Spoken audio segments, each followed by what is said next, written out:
Today's market call is presented by FactSet, financial data and analytics powered by tomorrow. Yeah, people, Wednesday, F7, that's January 7th, 11 a.m. on the East Coast. That's Dan Nathan. I'm Guy Adami. The reason I have the shit-eating grin on my face is because if it's Wednesday, Dan, it's Butters. It's Butters, bitch. Yes, it is. And although John will not be here with us because that would break what do they say when you break the internet? He calls that breaking the internet. Yeah, he's not going to be here, so he won't break it. But he's here in spirit. We never met him face to face. I feel like we know him. I've been reading him. Hold for on over a second. 10 years. Is that true?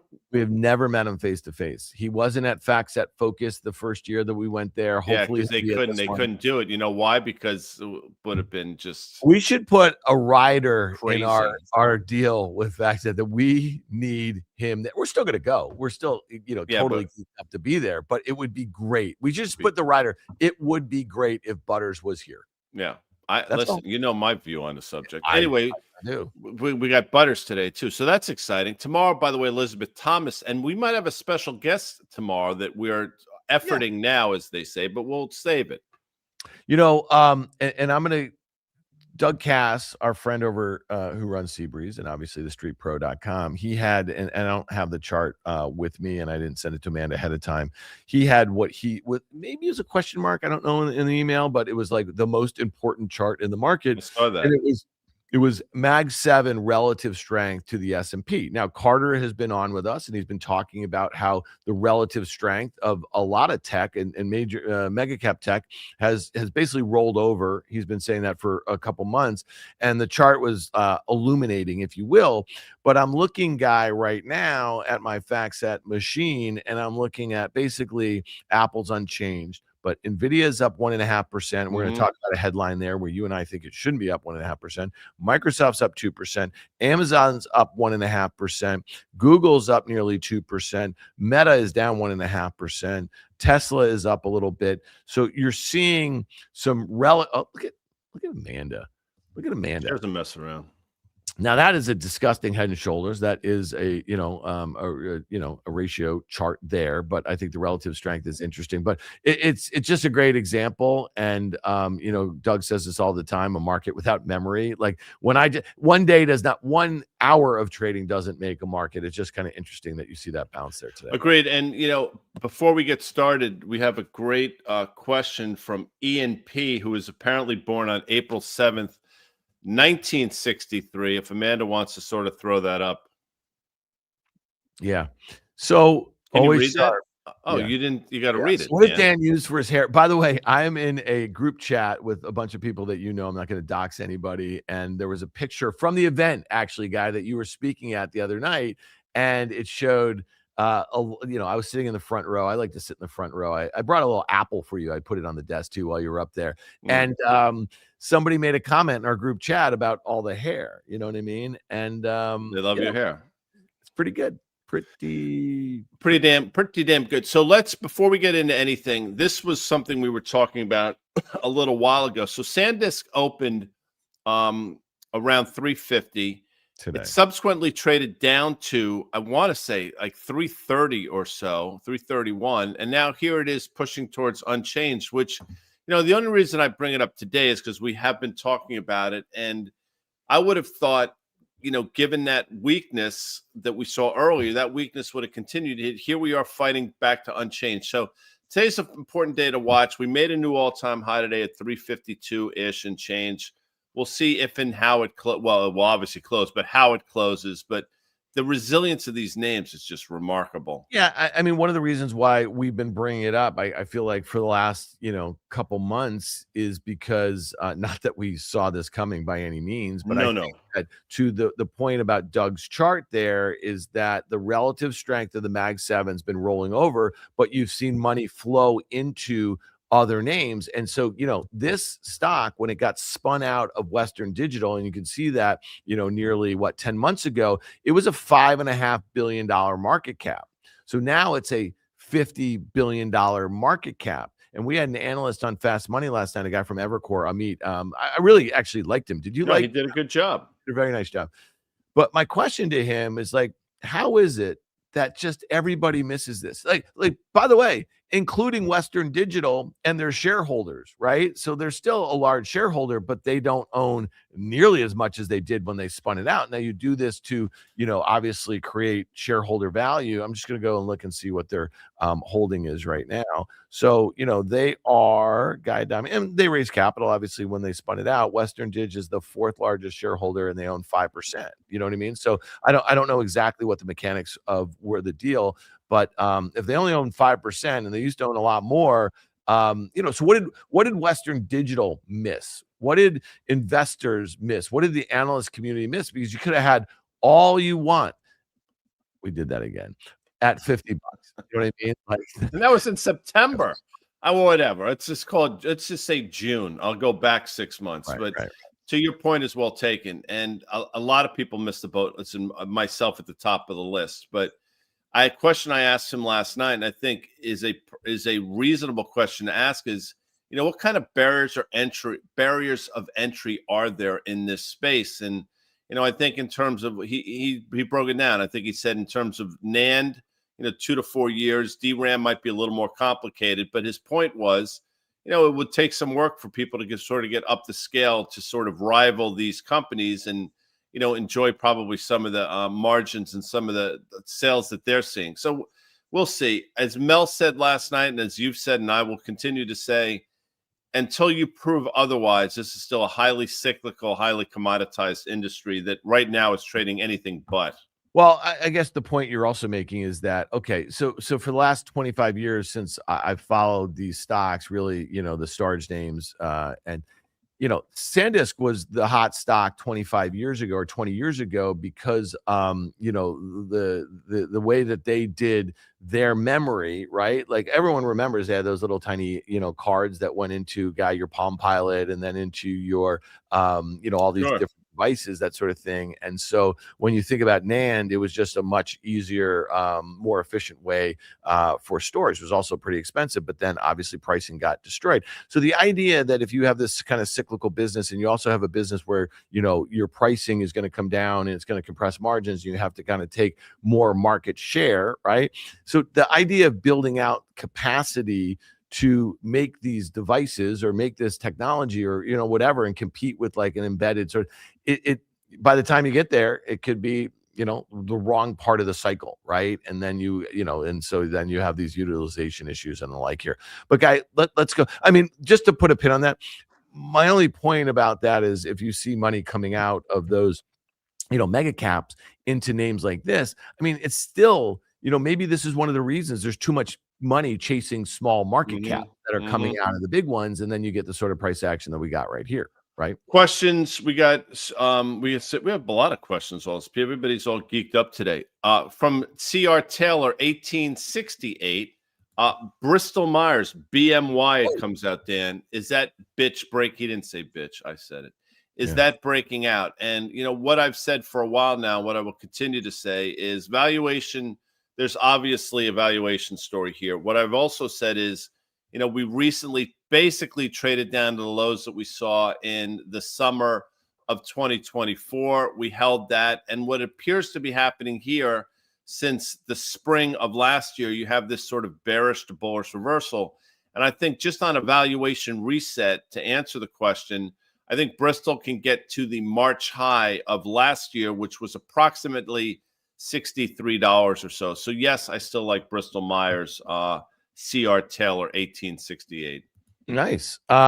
Breaking shit down. Yeah, so let's keep the questions coming. We're definitely going to hit them. So I hope it doesn't feel like we're jumping around a little bit. We do jump around. It's like that song by that artist, the guy that wore the clock around his neck. Yeah, different artist. Who did jump around? I think it was Jacob's going to tell me now. House of Pain.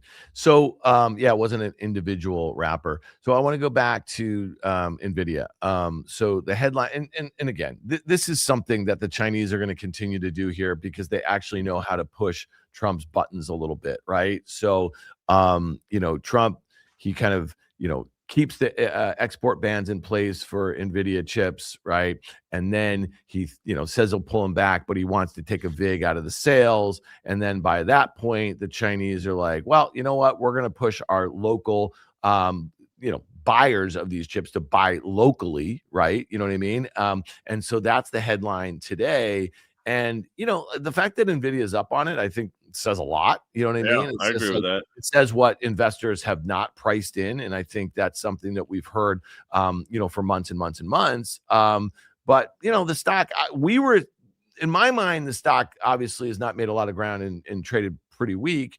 But when you see a headline like this and the stock's up, you say to yourself, okay, maybe that's not a bad thing. So Monday night, you mentioned we were at an event, and at this event was a friend of mine since college, somebody that you've gotten to know, and he may be the most interesting, intelligent, well-read people from the class of '86 at Georgia. His name is Mike Mobison. I mentioned that because we were standing around talking, and somehow it came around to this conversation of, if you had tomorrow's newspaper, or if you had the headlines from this coming Friday and you were able to trade it with those headlines, and the headlines are factual, how would you do? And I say all the time, and you've heard me say it 1,000 times on Fast Money on this show, I'll be wrong as much as I'm right. And that's just the market has a way of humbling you. And he actually brought up a recent study, which was fascinating to me, basically saying the same thing. And there's the book, Expectations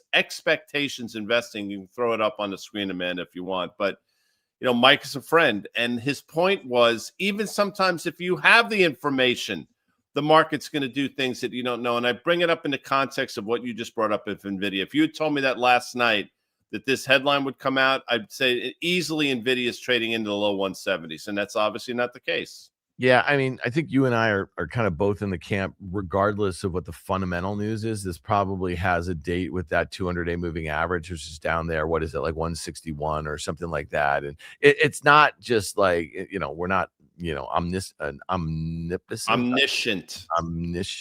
No, what is it?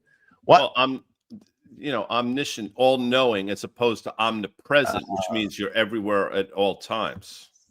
Okay.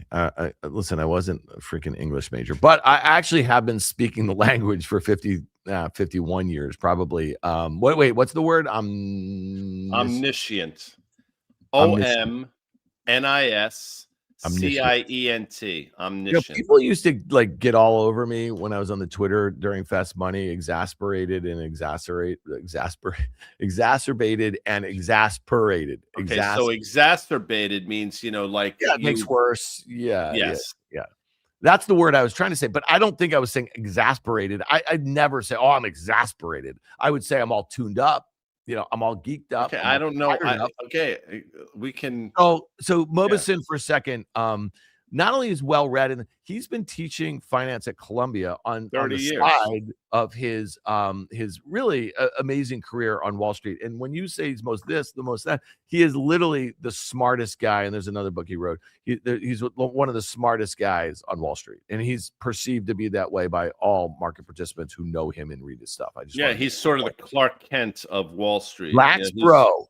86. Well, he was Georgetown Hoya. He was not a lax bro. Okay, he was a student that happened to play lacrosse. So let me ask you this, guy, with the NVIDIA. Okay, so if we get, and maybe pull up AMD for a second, right? So part of the narrative last year was AMD is getting this contract from OpenAI, and their chips are almost as good as NVIDIA's, and this and that. AMD's not making up any ground here. Okay, you say, well, that's not too different than what's going on in NVIDIA. But if AMD does not fulfill the orders in which they have received from OpenAI, and they also gave them warrants. You remember that, in that deal? I remember when it came out, Karen, who was well versed in these things, was sort of questioning out loud, why? Exactly. Why? Right. They're giving them, they're investing, they're giving them the order. Now go make the chips, make sure they perform as well as, NVIDIA's, that sort of thing. If AMD falls down on this, and we have really no reason to believe that they're going to be able to maybe, achieve the sort of thing that would be a huge knock to NVIDIA, then it ends up being, and you've talked about margins with NVIDIA, but let's say they're able to kind of, hang in there. And even if they're above 70% or something like that, maybe Nvidia, maybe it's going to be setting up for another leg. It's gone through these periods. If they want to pull up, let's say, a 6-year chart of Nvidia, it has these periods where it ramps and it consolidates and then it ramps again, that sort of thing. So who knows? I'm just saying, like, it's one of those things that maybe a check back towards those prior highs from late last year, you know what I mean, would be something where, maybe it's turns out to be a good buy. I don't know. I promise I won't do this. By the way, I do think AMD is going to fill in. If you want to go back to that AMD chart, there's a gap on the downside that I think we're going to see a fill of, and that will basically get you right to the 200-day moving average, which probably comes in around when all is said and done, somewhere around 168-ish or so. So, this is not happening today, but that's where I think, we inevitably, I think that's what's going to happen. You just mentioned about something about fall down. I remember a 1993 film, I believe, with Michael Douglas called Falling Down, and Robert Duvall was in that movie. And that, people, I don't think that movie gets enough love because, this was a dude that was stuck in traffic. He just got shit canned from his defense job, wore a suit and tie, the whole thing. And one of those, the pocket protectors. And he just snapped.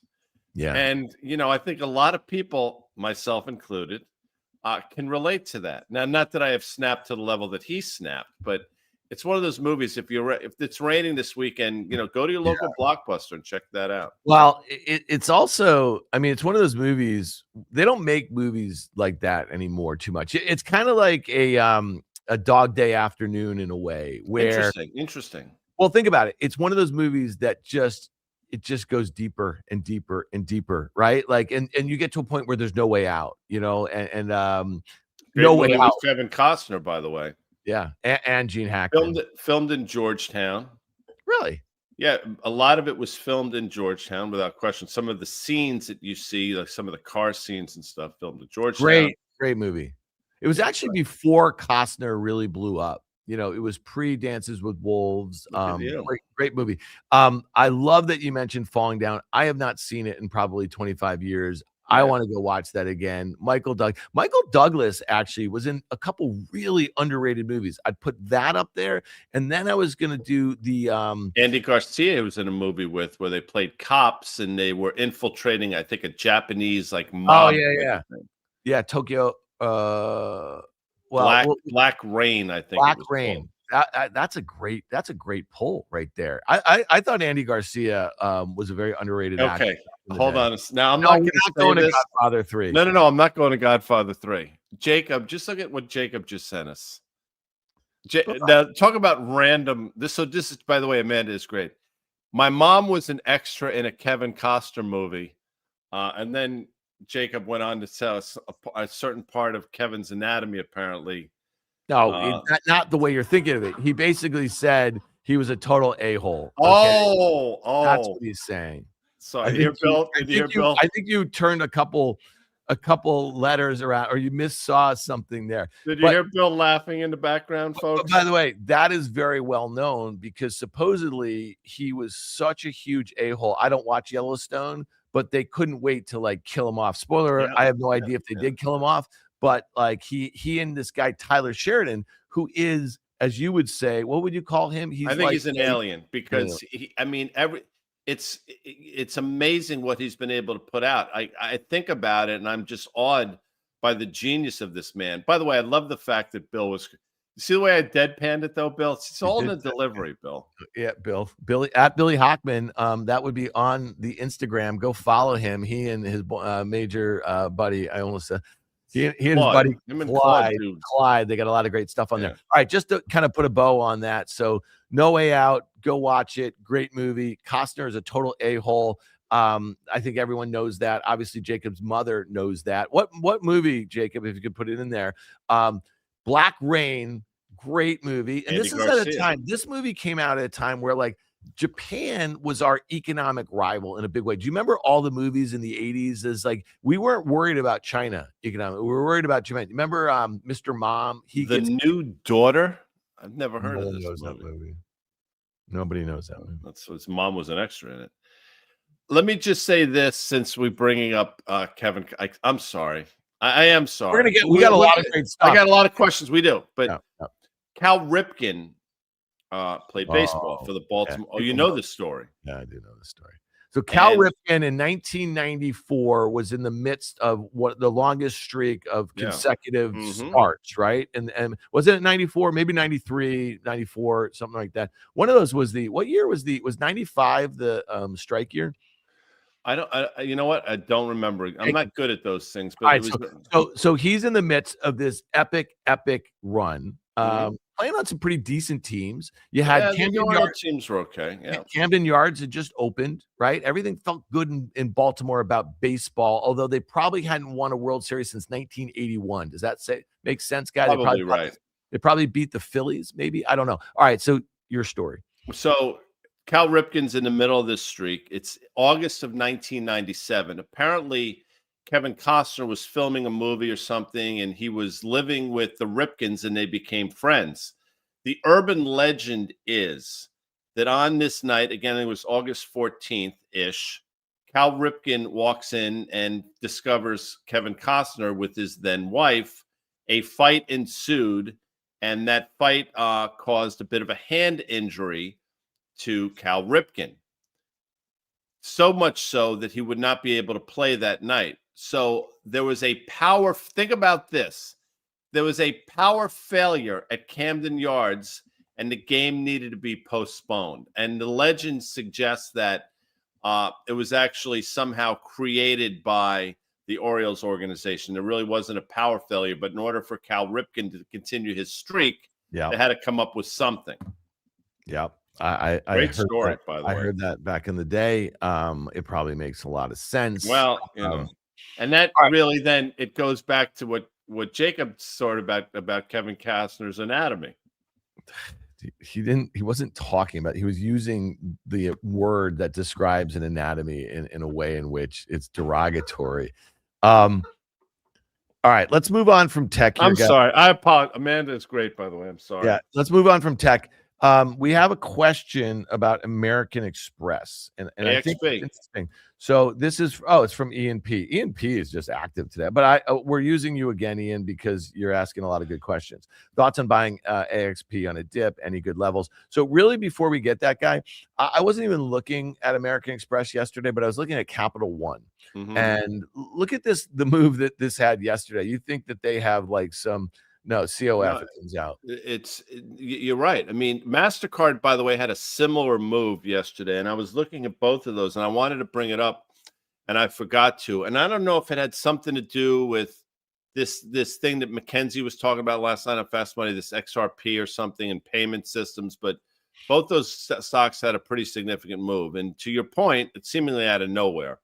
Yeah, I mean, the Capital One is interesting because let's go, we'll flash that. Okay, great. And now let's go to AXP. And you've been hearing a lot about this K-shaped economy. All right, so if Amanda quickly can draw an uptrend from the April low, and you'll start to see exactly what I'm looking at. You can connect those, the April low, look at her. She's good. Amazing. But good. You see, just not that I'm anything special, but you do this long enough and your eyes see trend lines before you can draw them. So the level to answer the question from ENP to buy the dip is wherever that trend line comes in. Now, with each passing day, it's going to get a little higher, but that's your level of support. Now, if it were to break that trend line, which it hasn't done since the spring, it's reasonable to suggest that we see the 200-day moving average. So there you go. Hope that answers Ian's question. Yeah, and I guess what sticks out to me outside the technicals is, if you have all this narrative about a higher end consumer, a higher earning consumer, we know the American Express, there's a lot of business, spending, whether it be travel, a whole host of other things, right? It seems like the economy is doing okay, right? You have that's American Express, but you also have this thing where it's consolidating a little bit here, and maybe a check back towards that kind of, what is that, about 365 or something like that might be a sort of thing. But then the COF is interesting because I think their demographic is a little lower on the consumer earning, spectrum, and that seems to be just doing fine. From a technical perspective, I don't, have a big take, but the one thing I would say, and I want to get to banks here, Guy, we've had this crazy strength over the last, I want to say last week or so. Mm-hmm. And look at today, which is interesting. So like JP Morgan is down nearly 3%. 2.5%. Yeah. Yeah. What's going on there? Because Rosie also had a note, Guy, and maybe this kind of dovetails a little bit, but let me, geez, I just had it too. The only thing I can think of, and I'm just, maybe some sort of rotation out of banks into some of these names that we mentioned at the top of the show, because I did not see any news that would have, at least I didn't see anything that would have created the sell-off that we're seeing now. With all that said, I mean, the runs in these stocks have been absurd. The one name I think we've done a decent job with is Goldman Sachs. I think we've been pretty steadfast on that one, but even that's gotten ahead of itself. And I will tell you, this is just my view with earnings coming up, and I think they start next week. Dan, am I right? The end of next week? Yeah. The game plan or the playbook has been to ride Goldman into earnings and then pull the ripcord right ahead of earnings. And I think, especially given the run that Goldman has seen, that's the way to play it, because typically what I've noticed over the years is, there's a pretty precipitous sell-off in Goldman post earnings. But in terms of news, I didn't see anything. Yeah, and one of the things I was going to mention, I can't find the note. So David Rosenberg Research, he said this morning, like he basically said that the bond market's asleep. There's nothing that moves this thing. And if you look at the 10-year, it's just banging around, up 3 basis points, down 3 basis points. Well, you were right to point out that you're not looking at the TLT, you're looking at the actual rate. And, your point has been that until this thing gets above 4.25, which I think is, there you go, which is sort of the 200-day, there's nothing to see here. Yeah. Well, I think that's what Rosie's also saying, you know what I mean? Yeah. And so, normally, it's funny. I was on with our friend Stephanie Rule last night on MSNBC, and we're talking about just no. Start MS again. Now. There you go. And we're talking. She's asking me, like, what do you think moves the markets at this point? We invade, Venezuela. She sits back like this. Yeah, she does do that, and then she'll take her glasses, and then it's funny. If you're doing well, and because she gives you this. No, but you can see her face. No, I know she's smiling. I know the whole routine starts, but if you're on a roll, and she thinks it's good, she gets excited. And by the way, she did say at the very end, because I think I came in a little hot, not hot, you know what I mean? I was just kind of tepid. She's like, and this is why I asked Dan Nathan to come on the program. You know who's never done that to me? Melissa Lee. And I love Melissa. I mean, she's like, what is she like? Because, a younger, okay, so just not that I'm an apologist, not that I need to defend her, but that she wouldn't need to do that because you're on the show every night. So it's not like you're invited on. And there's nothing but love. Like if there is one person you'd want to spend, every Monday through Thursday, 5 o'clock to 6 o'clock with, it would easily be Melissa Lee. I don't know, but it's not get carried away. What would you say? Is she more like a little sister to you? Little sister, like the crazy kid sister. No, kid sister, 100% kid sister. I've always viewed it that way. She, for me, and I've been doing the show with her since 2009. She's more like that kid in high school that I would kind of cheat off of a little bit. You know what I mean? Like take her notes because how diligent she is taking notes, that sort of thing. She has. Why don't you tell the people a little bit about her note taking in general? Oh, the copious notes. She has. I will say this. She has these notebooks. I'm trying to think of like when you're in school.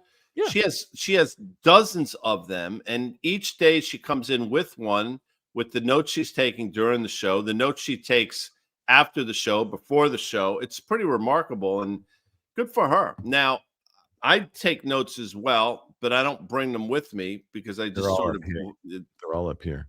But with that said, you have to admire her, and she's as well versed on this shit as anybody, quite frankly. She doesn't talk about it because she's not in that role, but she absolutely could talk about it. She's awesome. I mean, we've had her on the podcast. She's that we all think she's brilliant. Really, really quickly on the banks. Doug Cass, I'm just seeing this now. Had this note out this morning. He's talking about an upgrade by Wolf Research. Oh no, Wolf Research downgraded JP Morgan. Oh, so is that what's caused this? If that's what's causing it. I mean, that's pretty unbelievable. But maybe. Who's our buddy at Wolf? I'm totally spacing on the name. Who's the oil guy? Why have we not? Why has he not been on with us with oil? I'm totally spacing. Great beard, English guy. No, he's not at Wolf. Is he at Wolf? I'm spacing as well. Jacob will text it to me.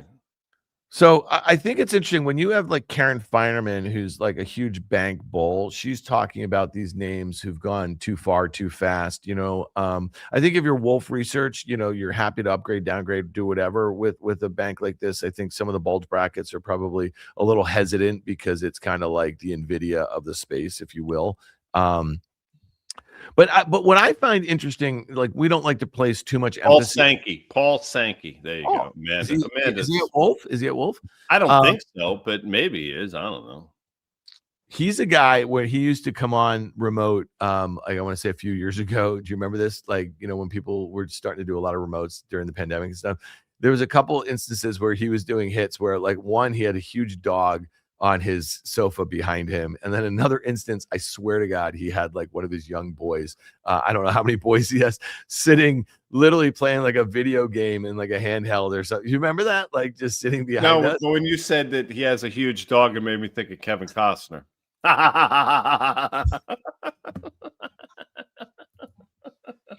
Anyway, okay. Paul Sankey, real quick, was he at Wolf? I don't know. You said it. I don't know if he's at Wolf. We should effort to have him on. I'm sure the Google machine will tell you. Yeah. This is from Brian. Apparently, he was born on June 1st, 1998. I only say that because that's typically what people do. Would love to hear your thoughts about LHX. So that's L3 Communications, and that's a name that I haven't looked at in a long time, but I just looked at it now, making an all-time high. What are the primes? Is that what they call them? Well, you said it. I think you said something last night about the defense stocks. Oh, yeah. And you'd love to hear some more about these smaller ones. And you're right, because we seemingly talk about the same ones over and over again. But I like them all. And the one that I've talked about seemingly forever is Raytheon. It's not called Raytheon anymore. It's RTX Corp, which I think made a new all-time high today. And, if Amanda wants to play this game, you can draw an uptrend line from the lows of the fall of 2023. And you see that this thing, RTX, has been a beautiful, just basically lower left, upper right chart. And I think that will continue. In terms of L3, it's going to look very similar. The one that sort of sticks out is Lockheed Martin. So pull up LMT, and you'll see that despite the bounce, we're nowhere near the prior all-time high. So this is one that I think can start playing a little bit catch-up. And the reason why it was, if you think about it, it started to sell off into the new administration. Then when Doge became the rage, it really took a leg lower. Now it's starting to get back on its horse a little bit. And then Boeing, let's just throw in this category. Boeing, I throw in the category as well. And I don't think they get enough credit for their defense business. I think if you look at it, even with the bounce that we've seen, I mean, this is all sort of predicated on commercial jets, but there's a robust defense business that I don't think is priced in. A lot of people, by the way, say the same thing. But I think there's still this concern that you're going to get sort of those tape bombs, the headline risks that Boeing has seen literally for the last 3.5 or 4 years. A lot of self-induced stuff. So the headline today is Alaska Airline is making a massive order for 737 Maxes. What does it look like? 100, including 105 narrow-body 737 Maxes and the 787 wide-body aircraft. So maybe that's one of the things here. Yeah, interesting stuff. Part of what I said last night. So we had Julia Borston on the show, who is, I guess, the steward of this Disruptor 50 list. So a lot of private companies that are disruptive, they vie for ranking in this list. A lot of them have been very successful over the years and obviously come public. And she was mentioning Anduril, which, is, one of the hottest private companies right now. This is a hardware defense company, do a lot of drones, a lot of other, really interesting stuff that the primes are not doing. Right. And so that's what we kind of, that's kind of how we got to them. But Guy, is it something about scarcity in the public markets, why you'll see the sort of move that you do in RTX, that sort of thing? Because there's only a few ways to play. I think that's part of it for sure. I mean, I also think Raytheon's RTX Corp is a great company. We've discussed it, but I think, there's a scarcity thing, because if you're looking to play in the defense world, you only really have a handful of places you can go: Northrop Grumman, Lockheed Martin, RTX Corp, L3. You know, there are probably a couple others I'm not coming to me off the top of my head, but you're right. There's a scarcity factor, but there's also the fact that these companies are extraordinarily well run too, and valuations, although probably a little bit expensive historically, are not completely stretched. So I still like the space. Real quick, this is from Donald Clayton, 6224. Now, I don't think he was born on June 2nd, 1924, because that would make him an old son of a bitch. So I don't know what the 6224 represents. With that said, is it too early to look at some of the chemical stocks? So here's one that I actually looked at yesterday, again, that I didn't bring up, but pull up ALB, Albemarle, which has been in a downtrend since, I don't know, 2022. Recently, though, that downtrend has been broken. And this is not a pure lithium play, but there's a lithium component to this that they were being penalized for. Now they're seemingly getting some love for. So I think if you want to play a little stock market here, Albemarle is one you want to start to dip the toe. If it starts to do a back and fill, I think you buy it on sell-off. So ALB is the one that I'm looking at here. There are others as well, by the way. Eastman Chemical is one that everybody I think knows. Comes out EMN. This stock has, again, languished in a word if you look at it. But, you know, there's a downtrend that's been in place since the fall of 2024 that if you get above that, I think this thing is ready to what, Dan? Party. Interesting. You had that question about Bristol, Guy. I just want to go back. You know, you talked about Novo. You know, this has been something that, you know, they make Wegovy. They just launched their daily oral pill. We had Zach Rotano from Roe, which is Zach is, by the way, Zach. I love Zach. I know you know him really well. I love the guy. And last night I said to him that he looks like a hockey player. And he said, every time I come on, you say I look like something else. Like, I guess I said he looks like, you know. Yeah. He's one of the most fit guys that I know, by the way. Fit. Like he works out like crazy. And he's one of those guys, he just watches what he eats and, you know, all that stuff. He's one of those guys that kind of annoys the heck out of you because, like, you wish perfect. It's like a perfect male. So he's got a telehealth company, it's Row.co. You've probably seen a lot of the ads with Serena Williams. She's been taking the GLP-1 through them. So they launched this oral. Help me play tennis, or is it a weight loss? She retired. It's weight loss, you know. So if you just look at this thing, you know, it was a 2-horse race. It was Lilly, it was Novo. For whatever reason, you know, Lilly's drugs, you know, just were more effective, right? So that was the Ozempic and no, whatever it was, Zepbound and Mounjaro, and then those are Lilly, and then Wegovy was it's Wegovy and Ozempic for Novo Nordisk. So going back to Novo, you know, it gave all that back for, you know, I guess technical reasons about the drug. So it's had this move, Guy. It's right near that 200-day moving average. I know that you've kind of, you know, thought this thing could bounce off of that. You know, is it going to fail here in your opinion? You know, hope not, because this is the test, right at the 200-day. And what I said last night is, you know, we traded down the levels we saw in the fall of 2023.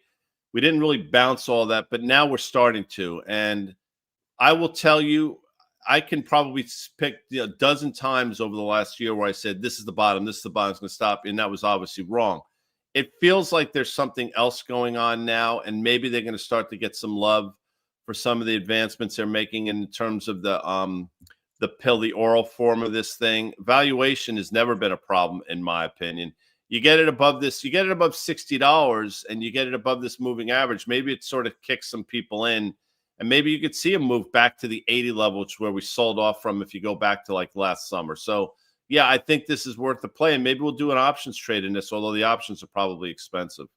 Yeah, one thing I'd say is that I agree with all that. So the enthusiasm, just want to do a 1-year chart for a second. The enthusiasm, obviously, of late is that they beat Lilly to the market. And by the way, that looking at the chart on a 1-year looks very different than that 5-year. I mean, both look attractive, you know, that sort of thing. And so if anything, you've seen this base, you know, that little part that we see right there, you know, you see that downtrend. If you want to draw that downtrend, I mean, if you get above that 200-day moving average, you know, you're probably, you know, you're right there. I mean, like that's it. I mean, like this is the level.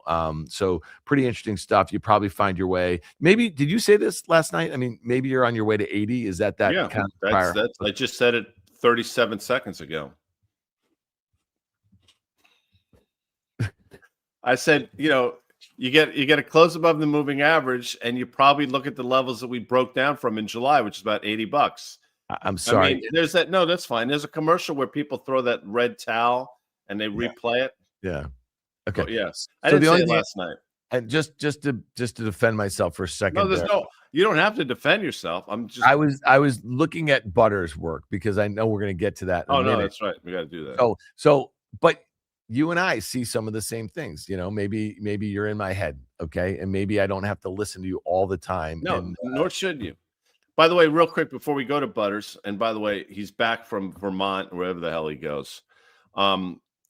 We looked at Huntsman and CC on the Danny Moses podcast, a bearish to bullish reversal. That's from Jacob. So now we're cross-pollinating our podcast. Huntsman, obviously another chemical company, and you're right. So HUN is another one.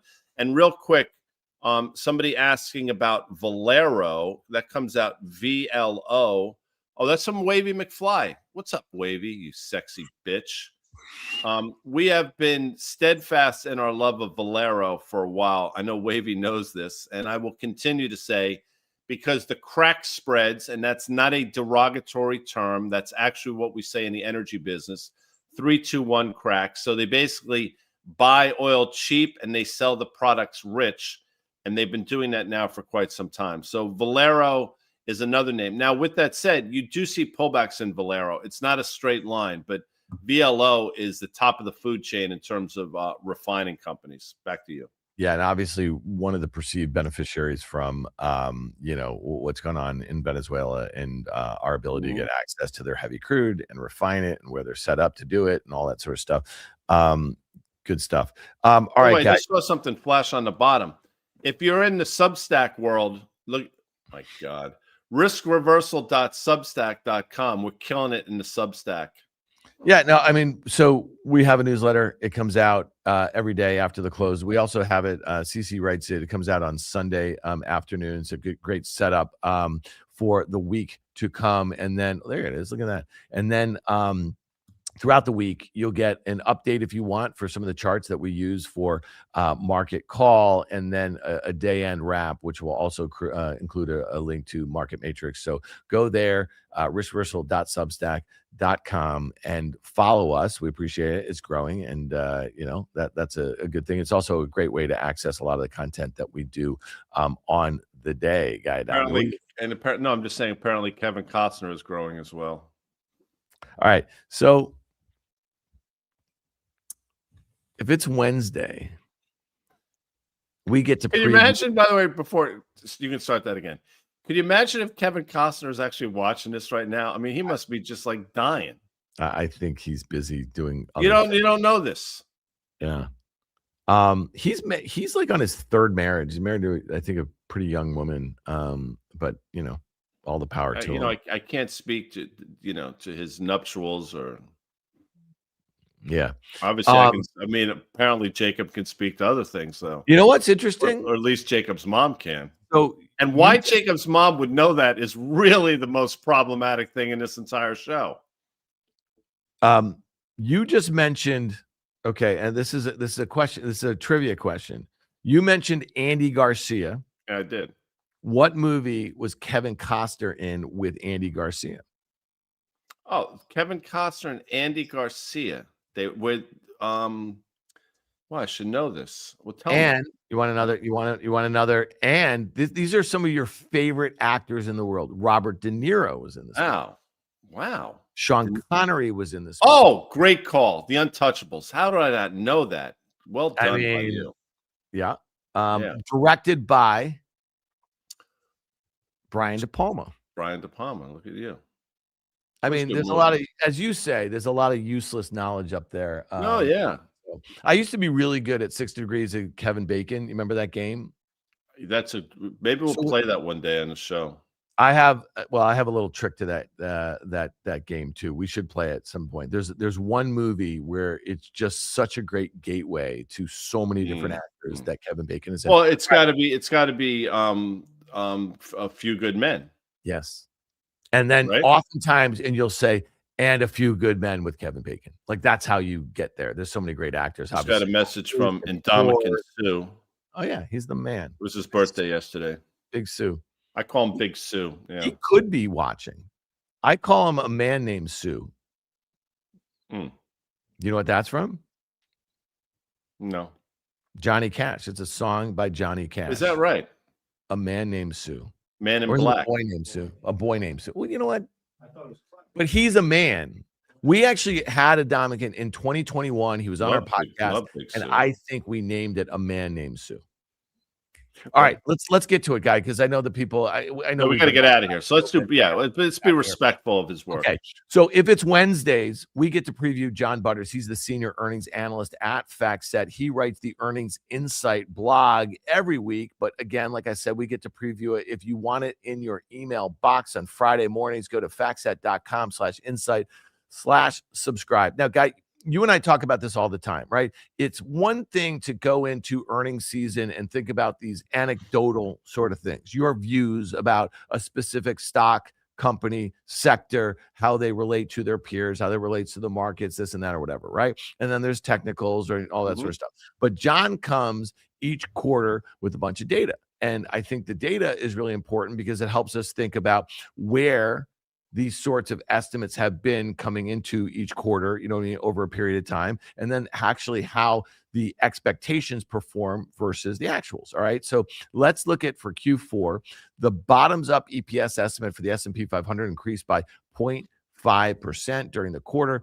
This marked the second straight quarter in which analysts have increased EPS estimates. Over the past 10 years, the EPS estimate has declined by 3.1% on average during the quarter. Talk to me. I look at this and say, people, this is just me, and I'm sure you have a different interpretation, but for the last however many quarters, and it looks like 4, 8, maybe let's call it 12, 14 or so quarters, people were too pessimistic. Now that pessimism is seemingly turning to optimism, but it's doing so at a time in the cycle where maybe they're zigging when they should zag. So this to me, and again, it's one input, but if you're looking for things to sort of be a contra indicator, and it's not close yet, but this could be one that we come back to and say, you know, when people are too pessimistic, that was the time to buy. When people are getting too optimistic, that potentially could be marking the top of a market. Yeah, and I think there's one thing, you know, and I look at this and I say to myself, okay, well, look at the two prints that we've had in GDP over the last couple of quarters, right? And if you look at the way the stock market is acting, you would say, well, there's lots of sectors, you know what I mean, that are performing very well, that have pricing power, that have been able to kind of weather the storm as it relates to, you know, tariffs. Maybe they're able to kind of push through some of those, increased input costs, that sort of thing. And so maybe that's giving analysts more confidence, right, about that kind of year-over-year earnings growth. So to me, I think there's a lot of different ways to interpret it. To me, I just like having the data going into the quarter and kind of getting a sense, or at least the quarter that's being reported, the quarter that's behind us. Let's look at it on the sector level, guy. Only 3 sectors witnessed an increase in EPS estimates led by information technology. On the other hand, 8 sectors recorded a decrease in EPS estimates led by the utility sector. Now, that kind of flies in the face of what I just said, but it does speak to the concentration of info tech. And this is something that we've talked about. A lot of the gains, and John's brought us this data, a lot of the earnings growth over the last few years and a lot of the stock market gains have come from the largest tech stocks in the market. Now, one of the narratives, though, is that this is going to start to broaden out a bit. And then that's how you get to increased earnings growth from the 490 that have been not doing a whole heck of a lot of the heavy lifting. And that last bullet point speaks to that. Yeah. Where's it going to? Okay, exactly. But where's it going to broaden out? And more importantly, where's it going to broaden out and get to the level of just size that information technology is? I mean, you look at up 6.1%, that's great in and of itself, but then the size of the companies that comprise that are enormous. So what is going to make up the difference to get to that broadening out where the market can still hold serve if, in fact, information technology backs off? It's not going to come in the form of the financials in terms of their weighting. Obviously, energy is not going to pull it either. I mean, if you want it, maybe consumer discretionary, maybe. But again, they pale in comparison. So you're going to have to sort of stack a bunch of them in order to get I think, the rotation and the broadening out that people are looking for, in my opinion. Yeah, well, listen, we're going to come armed each week with John Butter's work. We appreciate it. He is a senior earnings analyst at FactSet. He writes the Earnings Insight blog every week. You can have it in your email box at factset.com/insight/subscribe. And of course, we will be previewing it Wednesdays and or Thursdays. So we appreciate their partnership. So Guy, here's something, and Doug Cass, I mean, and I guarantee you he's not going to Google to do this. This is all up here, kind of the way you do some of this stuff. He just emailed us and he said the author of the song, A Boy Named Sue, is, you ready for this? Take a guess. Like, it's not Johnny Cash. Okay, it's not Johnny Cash. He did not write this song. Who's the guy that smokes weed that wrote the song that Whatchamaface made famous? That's pretty random. The guy, Willie Nelson. What song who made Willie Nelson's song famous? Why can't I think of what I thought you were talking about Man for Man, Blinded by the Light. Yeah, Bruce Springsteen writes it. He sings it. Great song. Man for Man sucks. Willie Nelson. All right, so you ready for this? This is crazy to me. Shel Silverstein, who wrote The Giving Tree. This is probably one of the most famous children's books of the last, let's call it 100 years. Is that fair to say? The Giving Tree? He wrote the song? He wrote the song. Wow. That's what Doug says it. And I believe it. And I just went to the Google machine to see about this. But one of the links that comes up. Patsy Cline. That's what I was thinking of. Okay. I have no knowledge of this. One of the questions people also ask, okay, I just put in Shel Silverstein and just gave me this sort of stuff. People also ask, why is the Giving Tree controversial? That's interesting. And this is what Google says. Many see it as promoting an unhealthy, codependent, and even abusive relationship where the selfish boy takes everything from the selfish tree, while others view it as a beautiful allegory for unconditional parental love. I mean, that must have happened in the last 10 years where, like, literally the Giving Tree got canceled. I mean, I have no other thing. You know what I mean? Like, at what point in human history would someone have looked at that book and kind of made that assessment? That's where we are, baby. I mean, but shout out to Shel, who's, if he is still alive, he's probably watching the show. Here's another one. It's sexism. Some interpretations view the tree as a sacrificial female figure. Problematic messages for kids. It's seen as teaching children to be demanding and self-centered. Environmental exploitation. The story can be interpreted as a cautionary tale about humanity's relentless exploitation of nature and misleading happiness. The book ends with the tree being happy, with which many find deeply sad and problematic as it glorifies martyrdom rather than balanced love. I mean, that just ruined the book for me. I remember growing up, that book was in almost every classroom I was in. It was probably in my little home library, that sort of area. I remember it being, one of those books that made you feel warm. You know what I mean? It made you feel like there's humanity out there, right? Not just what? All right, moving on. I can't get Kevin Costner's. All right, so out of my mind. We had a lot of stuff today. I blame Jacob. We did some great movie stuff, I think. We did some great music stuff. We did some great literary stuff. We went through some stuff that just continues to blow our minds a little bit. Did some anatomy. One thing that blows my mind on a day like today is that we talked about the most important chart in the market. That is the relative strength of the Mag7, which is showing really good relative strength, to the S&P. One day does not make a trend. The fact that NVIDIA does not sell off on the headline, and this is maybe doesn't come as a huge surprise because the Chinese have been kind of quiet.